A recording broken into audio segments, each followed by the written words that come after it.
అయిపోయింది, తెలుసో తెలియకో చేశాం అని నేరాన్నైనా ఒప్పుకుంటాం.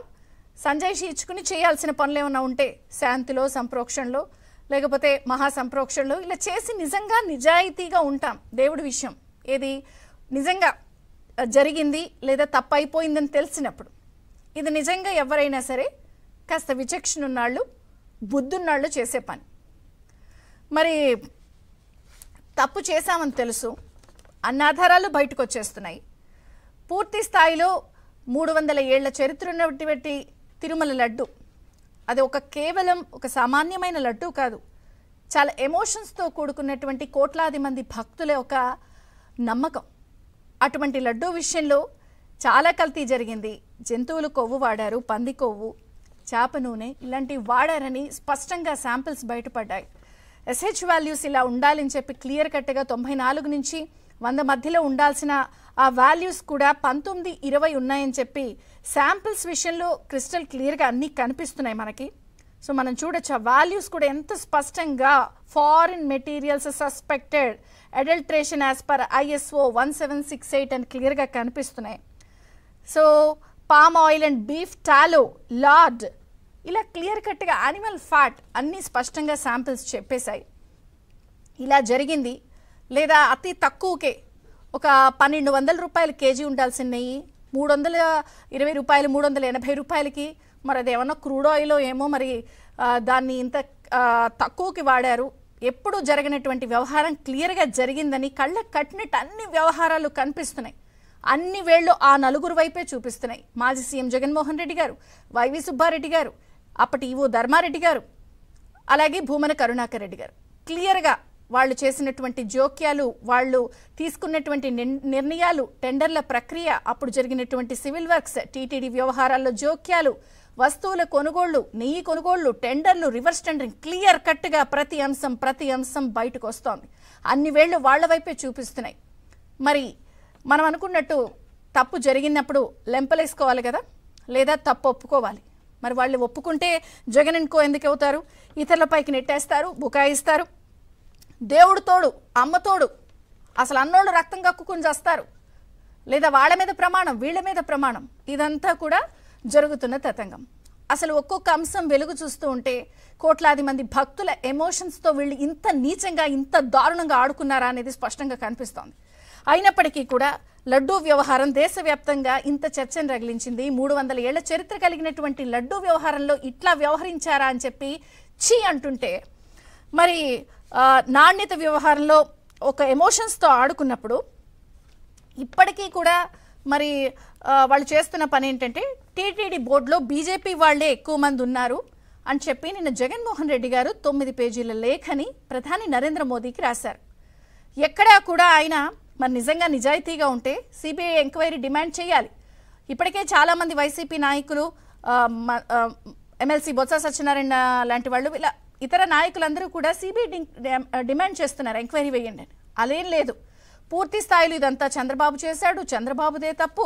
ఆ రోజు టీటీడీ బోర్డులో బీజేపీ వాళ్ళు ఉన్నారు, నెయ్యిల సరుకుల కొనుగోలులో టీటీడీ సభ్యులకు పూర్తి అవగాహన ఉంది, బీజేపీ వాళ్ళకి ఇవన్నీ తెలుసు అంటూ ఒక లెటర్ రాశారు. ప్లీజ్ ఆ లెటర్ని ఒకసారి డిస్ప్లే చేయండి. అందులో మనం క్లియర్గా చూస్తే ఆ లెటర్లో ఎంత పచ్చిగా రాశారంటే వ్యవహారాన్ని మనం చూడొచ్చు. అది చూడండి, నేను చదివి వినిపిస్తాను. It is noteworthy that some of the current members of the TTD board are also affiliated to the BJP as well. The board of trustees is vested with the power to oversee the administration of the TTD. State government Andhra Pradesh has little role. So BJP వాళ్ళు ఉన్నారు ఇందులో. Some of the current members of TTD are affiliated to BJP. కాబట్టి BJP వాళ్ళకి అన్నీ తెలుసు.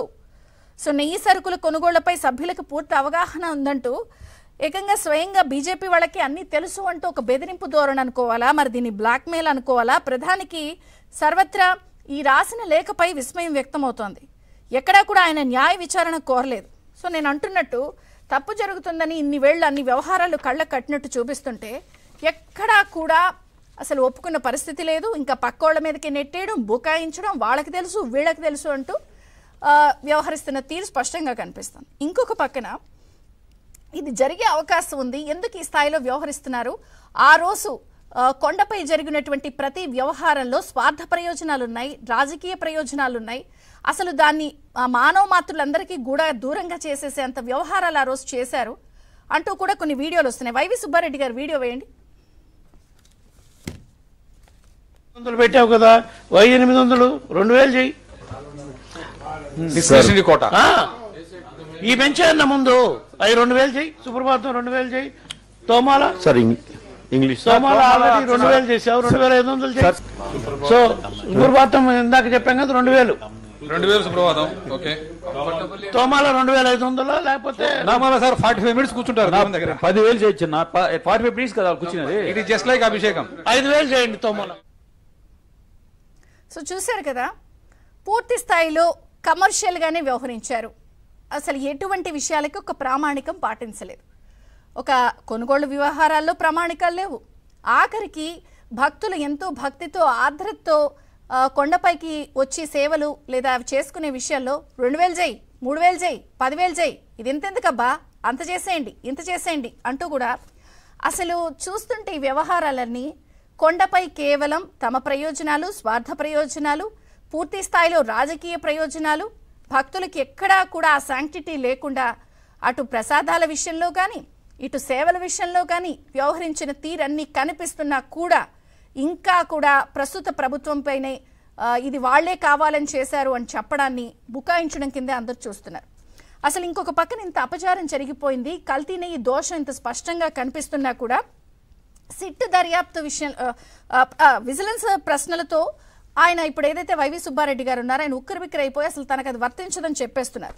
ఆ రోజు జరిగినటువంటి సివిల్ వర్కులు కానీ కొనుగోళ్లు, టెండర్లు, ఇలా నెయ్యి కొనుగోలు అన్ని విషయాల్లో కూడా ఏ ప్రామాణికాలు పాటించలేదు.